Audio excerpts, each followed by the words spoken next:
কলম্বো টেস্টের প্রথম দিন কি যাচ্ছে তাই ব্যাটিং করেছিল বাংলাদেশ, অথচ দ্বিতীয় দিন কি অসাধারণ ব্যাটিং করলো শ্রীলঙ্কা। অথবা ব্যাপারটাকে একটুখানি ঘুরিয়েও বলা যায়, প্রথম দিন কি দুর্দান্ত বোলিং করেছিল শ্রীলঙ্কা, আর দ্বিতীয় দিন কিরকম ধারহীন নির্বিষ এলেবেলে বোলিং করলো বাংলাদেশ। তার ফলে এই যে বাংলাদেশ শ্রীলঙ্কা টেস্ট সিরিজের দ্বিতীয় টেস্টের দ্বিতীয় দিন শেষে যেই জায়গাটাতে দাঁড়িয়ে বাংলাদেশের জন্য এখন ম্যাচে ফেরাটা কঠিন, খুব কঠিন, ভীষণ রকম কঠিন। আমার তো মনে হচ্ছে যে নেক্সট টু ইম্পসিবলের দিকেই না, ম্যাচের তৃতীয় দিনেই সেটা চলে যায়। কেননা আমরা আমাদের প্রথম ইনিংসে 247 রানে অল আউট হয়ে গিয়েছি, শ্রীলঙ্কা এরই মধ্যে 43 রানের লিড নিয়েছে এবং তাদের দ্বিতীয় মানে কি বলা চলে মাত্র 2টা উইকেট হারিয়েছে, 2 উইকেটে 290 রানে তারা পৌঁছে গিয়েছে। ফলে ফার্স্ট ইনিংসের এই 43 রানের লিডটাকে শ্রীলঙ্কা যে আসলে কত বড় করতে পারে, বাংলাদেশ যদি থার্ড ডেতে আমরা একটা কামব্যাক না করি তাহলে এই টেস্টে বাংলাদেশ আসলে আর কোথাও আমরা থাকবো না, আমাদের কোনো সম্ভাবনা থাকবে না। জয়ের সম্ভাবনার কথা বাদ দেন, ড্র করার কোনো সম্ভাবনা আর থাকবে না যদি না থার্ড ডেতে বাংলাদেশের বোলার ফিল্ডাররা একটা খুবই খুবই খুবই স্ট্রং কামব্যাক করেন। সেটা কি পারবেন? দ্বিতীয় দিনের বোলিং দেখে কোথাও কি সেই জিনিসটা মনে হয়েছে? আমাদের বরং ক্রিকেটারদের একেবারেই মনে হচ্ছে কাঁধ নুয়ে গিয়েছে, টেস্টের সেকেন্ড ডেটেই তারা মনে হচ্ছিল যেন হাল ছেড়ে দিয়েছেন। এবং প্রথম দিনের চেয়ে দ্বিতীয় দিনের উইকেটটা সারপ্রাইজিংলি একটু বেটার মনে হয়েছে। প্রথম দিন ব্যাটিং এর জন্য যেরকম ট্রিকি মনে হয়েছে, সেকেন্ড দিনে উইকেট বেটার হয়েছে। মানে ঠিক আছে, এটা তো হতেই পারে, সেকেন্ড ডে থার্ড ডে তো সেরকম থাকবে, কিন্তু এই কলম্বো টেস্টের উইকেট কিন্তু পরের দিকে গিয়ে ভাঙবে। আমাদের স্পিনাররা এই জায়গাটাতে একটুখানি সহায়তা পাওয়ার কথা। আমি যেটা বলছিলাম যে ফোর্থ ইনিংসে শ্রীলঙ্কাকে ব্যাটিং করানো যেতে পারে, এখন ফোর্থ ইনিংস পর্যন্ত খেলা যায় কিনা সেটাই তো সন্দেহের মধ্যে পড়ে গিয়েছে। উইকেট সেকেন্ড ডেতে একটুখানি বেটার হয়েছে, সেটা মেনে নেওয়া সত্ত্বেও ওই অস্বীকার করার কোনো উপায় নেই যে বাংলাদেশ খুবই বাজে বোলিং করেছে, একেবারে ধারহীন, লাইন লেন্থ কোনো ঠিক ছিল না, একটা কনসিস্টেন্সি যে থাকবে সেটাও ঠিক ছিল না। সেটা পেসার বলেন, সেটা স্পিনার বলেন, এই যে 2 বছর পর ফিরেছেন এবাদত কিংবা ধরেন নাহিদ রানা, অথবা আমাদের এই যে 3 স্পিনার তাইজুল, নাইম, মিরাজ, কেউ যে আসলে খুব পাস মার্কস পাবেন, ফুল মার্কসের কথা বাদই দিলাম, তাদের বোলিং দিয়ে মোটেই বিষয়টা সেরকম ছিল না। ফলে শ্রীলঙ্কার যেটা হয়েছে যে বাংলাদেশকে, আজকে তো আমরা 8 উইকেটে 220 রানে খেলা শুরু করেছিলাম, শেষ 2টা উইকেট তারা তুলে নিয়েছে, ততক্ষণ আমরা আরো 27 রান যোগ করেছি। আমাদের এখানে তাইজুল ইসলাম তিনি হচ্ছে গিয়ে 33 রান করেছেন।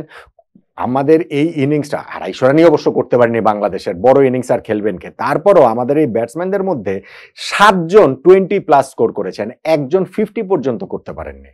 সর্বোচ্চ 46 রান করেছেন সাদমান, 35 রান, মুশফিকের 34 রান, লিটনের 33 রান, মিরাজের তাইজুলের 31 রান, মিরাজের 25 রান, নাইমের 21 রান হচ্ছে গিয়ে মমিনুলের। সো এই 7 জন আমাদের 20+ স্কোর করার পর একজন 50 করতে পারেন। আর শ্রীলঙ্কার দেখেন, তাদের ওই যে উদারা, তিনি লাহিরু উদারা, যিনি হচ্ছে গিয়ে 40 রান করেছেন। আবার প্রথম নিশাঙ্কার কথা আর কি আর বলবো, তিনি 146 রান করে নট আউট রয়েছেন। শুরুতে একটা পার্টনারশিপ করেছেন লাহিরু উদারার সঙ্গে 88 রানের, তারপরে একটা 194 রানের জুটে দীনেশ চান্দিমালের, যেই দীনেশ চান্দিমাল 93 রান, 73 তো না, ইনফ্যাক্ট 93 রান নার্ভাস 90s-এ গিয়ে তাকে আউট করতে পেরেছে বাংলাদেশ। দিনের সাফল্য বলতে একটুখানি খুশির বলতে বা একটুখানি স্বস্তির বলতে সেটাকেই বলতে পারেন যে আমরা একজন ব্যাটসম্যানকে সেঞ্চুরি করতে দেইনি দিনের শেষ ভাগে এবং তিনি রিভার্স সুইপ করতে গিয়ে আউট হয়ে গেছেন, ওইটাই বাংলাদেশের জন্য সামান্য স্বস্তি, 194 রানের পার্টনারশিপটা ব্রেক করা। এর বাইরে যেগুলো হয়েছে সেইখানটাতে একেবারেই প্রথম নিশাঙ্কার ডমিনেন্স, দেশের মাটিতে তার কোনো টেস্ট সেঞ্চুরি ছিল না, এখন পরপর 2 টেস্টে 2টা হয়ে গেল। প্রথম টেস্টে ডাবল সেঞ্চুরি বঞ্চিত তাকে আমরা করেছি, খুব কাছাকাছি গেছে। এখন সেকেন্ড টেস্টে সেটাও হয়ে যেতে পারে। 146 রান তিনি যেভাবে খেলেছেন, যেই চান্সলেস একটা ইনিংস খেলেছেন, অন্যদের ক্ষেত্রে তাও এখানে আম্পায়ার্স কল, একটু এদিক ওদিক দিয়ে বল যাওয়া, এইসব আসলে বিবেচনা নিতে পারেন, কিন্তু নিশাঙ্কে খেলেছেন একেবারে নিখুঁত একটা ইনিংস। আর শুরুতে ওই যে 88 রানের জুটি করেছেন লাহিরু উদারার সঙ্গে, হ্যাঁ সেই জুটিটা আমরা ভেবেছিলাম যে শুরুতেই ওইটা আরো কম রানে 44 রানের জুটিটা ভেঙে যেতে পারতো, তাইজুলের বলে যদি আম্পায়ার আউট দিতেন। আম্পায়ার আউট দেননি, বাংলাদেশ রিভিউ নিয়েছে, কিন্তু আম্পায়ার্স কলে উদারা বেঁচে গেছেন। 21 রানে ছিলেন তখন তিনি, 40 তিনি করেছেন, আর পার্টনারশিপটা 44 ছিল, পার্টনারশিপটা 88 হয়েছে এবং সেই তাইজুলি আউট করেছেন সেই উদারাকে। এবং এইবারও আসলে রিভিউ নিয়ে আম্পায়ার এইবারও আউট দেননি, বাংলাদেশ রিভিউ নিয়েছে এবং রিভিউতে দেখার বিষয় ছিল যে প্যাডে আগে লেগেছে বলটা নাকি ব্যাটে, যখনই দেখা গেছে যে প্যাডে আগে বল লেগেছে তখনই বাংলাদেশ টিম একটা সেলিব্রেশন করা শুরু করেছে, কারণ তাহলে প্রায় নিশ্চিতভাবে আউট, এবং তিনি আউট হয়েছেন, ওই ব্রেক থ্রুটা এসেছে। কিন্তু তখন কি আর জানতাম যে পরে ব্রেক থ্রুটার জন্য সেই 194 রান আরো যোগ হওয়ার পর বাংলাদেশের ওয়েট করতে হবে। বাংলাদেশের এই সময়ের বোলিং বা কোনো সময়ের বোলিং আসলে খুব ভালো হয়নি। এই জায়গাটাতে ওই যে চান্ডিমালের 25 রানের সময় 30 রানের সময় দুইবার তার দুইটা স্কোয়ার গিয়েছিল, একবার আম্পায়ার তাকে আউট দিয়েছেন, তিনি রিভিউ নিয়ে সেটা বেঁচে গেছেন, দেখা যায় বল লেগ স্টেপ মিস করেছে। আরেকবার আম্পায়ার আউট দেননি, বাংলাদেশ রিভিউ নিয়েছিল, কিন্তু ওইটাতে দেখা গিয়েছে যে ব্যাটে বল স্পর্শ করেছে, ফলে এলবিডব্লিউর ওই অ্যাপিলটাও বাংলাদেশের সফল হয়নি, রিভিউ বাংলাদেশ নষ্ট করেছে। লাস্টে গিয়ে দিনের খেলার শেষের দিকে চান্ডিমালকে আউট করার পরে ওইখানে প্রভাত জয়সূরিয়া নেমেছিলেন, সেই নাইট ওয়াচম্যানের বিপক্ষেও বাংলাদেশ একটা রিভিউ নষ্ট করেছে, ওইটা কিপার লিটন দাসের ইনসিস্টেন্সে আসলে রিভিউটা নিতে হয়েছে। কিন্তু ওই শেষ ভাগে গিয়ে যেটা বললাম যে রিভার্স সুইপ করতে গিয়ে দীনেশ চান্দিমাল যে আউটটা হয়ে গেলেন, 93 রানে তিনি আউট হয়েছেন, এবং 194 রানের জুটিটা যে আমরা ভেঙেছি, এইটাই এই দিনে বাংলাদেশের আপনি বলতে পারেন যে একমাত্র বলার মতো ঘটনা, লাহিরুদ্দিনের ওই যে শুরু থেকে তার ওই উইকেটটা বাদ দিলে।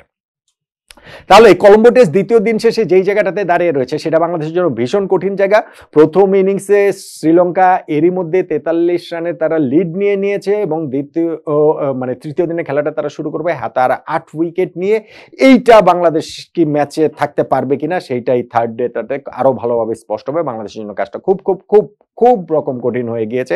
এখন মোমেন্ট অফ দ্য ডে এর কথা যদি বলি তাহলে আপনি বলতে পারেন ওই আম্পায়ার্স কলগুলা, ওই যোগটা যদি আমাদের পক্ষে আসতো, একটু এদিক ওদিক হতো। কিন্তু আমার কাছে মনে হয় যে সারাদিনে যেই ডোমিনেটিং ব্যাটিং আসলে শ্রীলঙ্কা করেছেন, ওই দুই একটা আম্পায়ার্স কল বাংলাদেশের পক্ষে আসলো যে খুব এদিক ওদিক হয়ে যেত, ব্যাপারটা সেরকম নয় আমার কাছে। তাই মন্দের ভালো একটুখানি বলার মতো যেই ঘটনাটা, ওই যে দীনেশ চান্দিমালকে আউট করে যে বাংলাদেশ একটা ব্রেক থ্রু অন্তত দিনের খেলা শেষ ভাগে পেয়েছে, এইটাকেই আসলে মন্দের ভালো হিসাবে মোমেন্ট অফ দ্য ডে আমার কাছে মনে হচ্ছে। কি বলবেন আপনি?